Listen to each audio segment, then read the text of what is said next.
Olá a todos, meu nome é Evair Bonel. Hoje a gente vai fazer uma videoaula sobre origamis.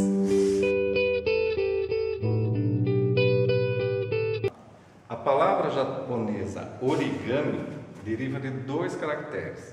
O primeiro caractere é o ori, que significa dobrar.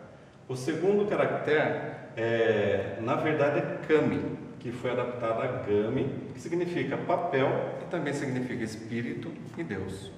Vamos falar um pouco da história dos origamis.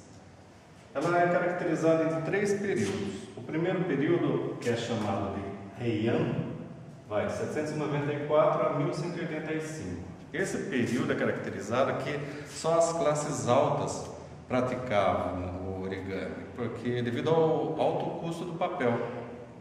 Nessa época também, os origamis eles tiveram uma introdução religiosa, eles enfeitavam os deuses com os origamis. O segundo período, chamado de Muromachi, vai de 1338 a 1576. Nessa fase, o origami ele já se tornou mais acessível, porém ele ainda era usado para representar assim, uma alta classe, uma posição, um status social, como era a peruca na Inglaterra durante um determinado período.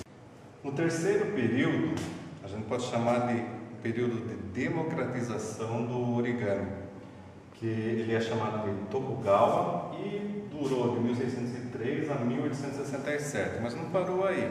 Com a expansão marítima, o origami se espalhou para outros continentes, enfim, para o mundo. E nessa fase também foram publicados os primeiros livros do origami. Agora nós vamos à primeira pergunta dessa nossa videoaula.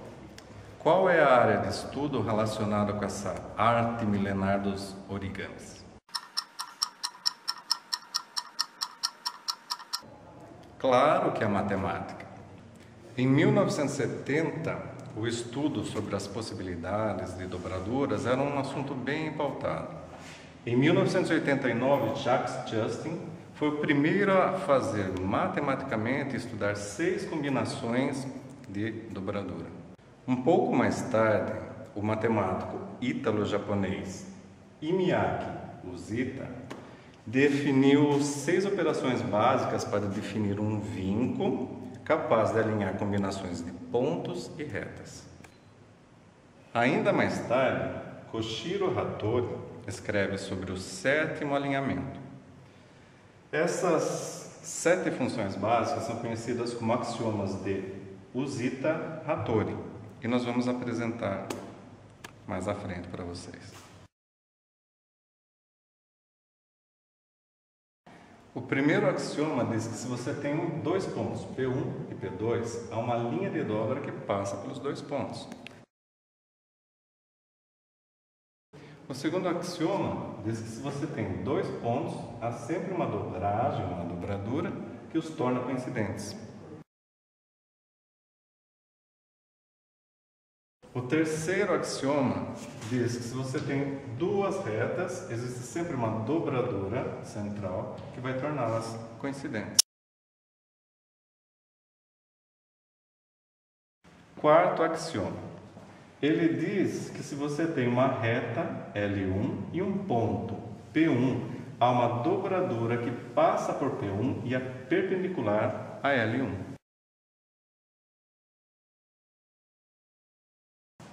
O quinto axioma diz que se nós tivermos um ponto P1, um ponto P2 e uma reta L1 e a distância de P1 a P2 for igual ou superior à distância de P2 a L1, existe uma dobradura que faz coincidir P1 em L1 passando por P2.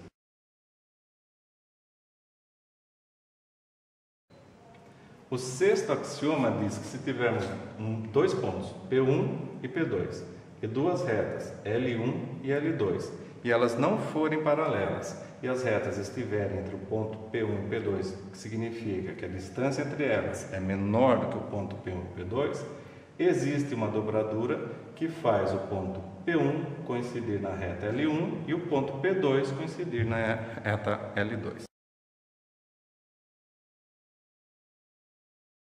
O sétimo axioma diz que se tivermos 2 retas, L1 e L2, e um ponto entre elas, existe uma dobradura que você faz, que faz coincidir o ponto P em L1 e essa dobradura é perpendicular a L2.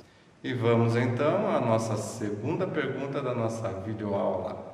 Quais são as aplicações do origami? A resposta é todas acima. Agora nós vamos apresentar exemplos de aplicações do origami.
Todos nós já dobramos uma folha de papel, mas garanto que poucos com o intuito de estudar matemática.